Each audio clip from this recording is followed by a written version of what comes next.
ಹಿಂದೆ ರಾಧಾಕೃಷ್ಣ ಬೊಳ್ಳೂರು ಅವರು ಕಾಂಗ್ರೆಸ್ಸಿಂದ ಬಿಜೆಪಿಗೆ ಸೇರ್ಪಡೆ ಆಗಿದ್ದರು.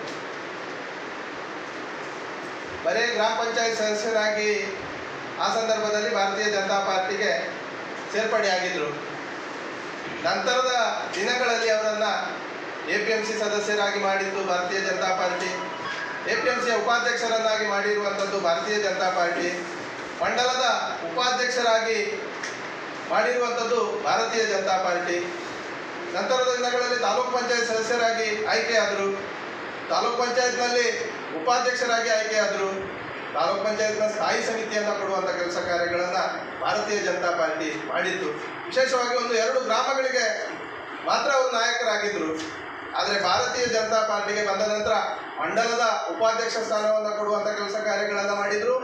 ಜಿಲ್ಲೆಗೆ ಸಂಬಂಧಪಟ್ಟ ಎಲ್ಲ ನಮ್ಮ ಹಿರಿಯರನ್ನು ಕಾಲು ಹಿಡಿದು ಅವರಿಗೆ ಜಿಲ್ಲೆಯ ಒಂದು ರೈತ ಮೋರ್ಚಾದ ಅಧ್ಯಕ್ಷರಾಗಿ ಮಾಡುವಂಥ ಕೆಲಸ ಕಾರ್ಯಗಳನ್ನು ನಮ್ಮೆಲ್ಲ ಹಿರಿಯರು ಸೇರಿಕೊಂಡು ಮಾಡಿದರು. ಇವತ್ತು ಭಾರತೀಯ ಜನತಾ ಪಾರ್ಟಿಯ ಕಾರ್ಯಕರ್ತ ಅಂತ ಹೇಳಿದರೆ ಅವ ಕಟ್ಟ ಕಡೆಯಿಂದ ಕೆಲಸ ಕಾರ್ಯಗಳನ್ನು ಮಾಡುವುದರ ಮುಖಾಂತರ ಮೇಲ್ಹಂತಕ್ಕೆ ಹೋಗ್ತಾರೆ.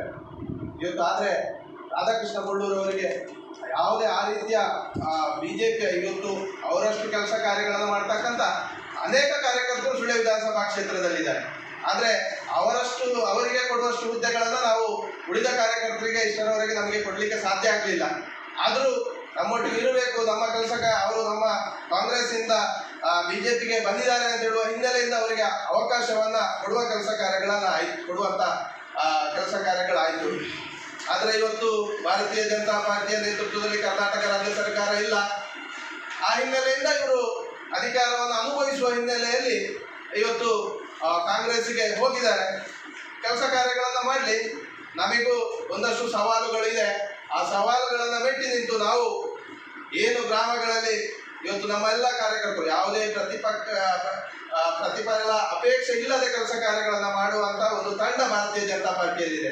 ಅವರಿಂದಾಗಿ ಈ ನಾಯಕರು ನನ್ನನ್ನು ಸೇರಿಸಿಕೊಂಡು ಈ ನಾಯಕರಿಂದಾಗಿ ಭಾರತೀಯ ಜನತಾ ಪಾರ್ಟಿ ಇಲ್ಲ, ಅಲ್ಲಿ ಕೂತಿರ್ತಕ್ಕಂಥ ಸಾಮಾನ್ಯ ಕಾರ್ಯಕರ್ತರಿಂದ ಭಾರತೀಯ ಜನತಾ ಪಾರ್ಟಿ ಇದೆ ಅಂತ ಹೇಳುವಂಥದ್ದನ್ನು ಅವರು ತಿಳ್ಕೊಳ್ಳಿ, ನಾವೆಲ್ಲರೂ ತಿಳ್ಕೊಳ್ಬೇಕಾಗಿದೆ. ನಮಗೆಲ್ಲರಿಗೂ ಗೊತ್ತಿದೆ, ಕಳೆದ ಗ್ರಾಮ ಪಂಚಾಯತ್ ಚುನಾವಣೆಯಲ್ಲಿ ನಾವು ಕಾರ್ಯಕರ್ತರ ಆಧಾರಿತವಾಗಿ MLA MP ಒಂದು ಸಿದ್ಧಾಂತದ ಆಧಾರದಲ್ಲಿ ನಡೀತದೆ. ಆದರೆ ಗ್ರಾಮ ಪಂಚಾಯತ್ ಚುನಾವಣೆ, ಸಹಕಾರಿ ಸಂಘದ ಚುನಾವಣೆ ಕಾರ್ಯಕರ್ತರ ಆಧಾರದಲ್ಲಿ ಗೆಲ್ಲುವಂಥದ್ದು ಅಥವಾ ಮತದಾರ ಹಿತೈಷಿಗಳ ಆಧಾರದಲ್ಲಿ ನಾವು ಗೆಲ್ಲುವಂಥದ್ದು. ಇಲ್ಲಿ ನಾವು ಕಳೆದ 2-3 ಅವಧಿಯಲ್ಲಿ ಸತತವಾಗಿ ಒಟ್ಟು ನಾವು ಸುಳ್ಯ ವಿಧಾನಸಭಾ ಕ್ಷೇತ್ರದ ಅವಲೋಕನ ಮಾಡಿದರೆ 46 ಗ್ರಾಮ ಪಂಚಾಯತ್ಗಳಲ್ಲಿ ನಾವು 38 ಗ್ರಾಮ ಪಂಚಾಯತನ್ನು ಉಳಿಸಿಕೊಂಡಿದ್ದೇವೆ. ಅದರ ಹಿಂದೆಯೂ ನಮಗೆ 38 ಗ್ರಾಮ ಪಂಚಾಯತ್ಗಳಿತ್ತು. ಅದು ಬರೇ ನಾಯಕರು ಮಾಡಿರ್ತಕ್ಕಂಥ ಅಭ್ಯರ್ಥಿಗಳ ಆಯ್ಕೆಯಿಂದ ಇದಲ್ಲ, ಕಾರ್ಯಕರ್ತರೇ ಮಾಡಿ ಕಾರ್ಯಕರ್ತರೇ ಗೆಲ್ಲಿಸಿದ ಕಾರಣ ಇವತ್ತು ಭಾರತೀಯ ಜನತಾ ಪಾರ್ಟಿ ಅಷ್ಟು ಸ್ಥಾನಗಳನ್ನು ನಮಗೆ ಗೆಲ್ಲಲಿಕ್ಕಾಯಿತು. ಜಿಲ್ಲಾ ಪಂಚಾಯತ್ ತಾಲೂಕು ಪಂಚಾಯತ್ಗಳನ್ನು ಕಳೆದ ಅವಧಿಯಲ್ಲಿ ನಾವು ದೊಡ್ಡ ಅಂತರದಲ್ಲಿ ಗೆದ್ದಿದ್ದೇವೆ. ಅದು ಕಾರ್ಯಕರ್ತರ ಆಧಾರದಿಂದಲೇ ಗೆದ್ದಿರುವಂಥದ್ದು.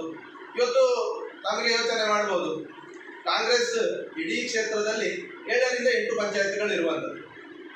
ಅವರ ಆ ಪಂಚಾಯತ್ಗಳಲ್ಲಿ 8 ಪಂಚಾಯತ್ಗಳಲ್ಲಿ ಇವತ್ತು ಅವರೊಳಗೆ ತಿಕ್ಕಾಟಗಳು, ಗ್ರಾಮ ಪಂಚಾಯತ್ ಅಧ್ಯಕ್ಷ ಉಪಾಧ್ಯಕ್ಷ ಆಯ್ಕೆಯಲ್ಲಿ ತಿಕ್ಕಾಟಗಳಾಗ್ತಾಯಿದೆ.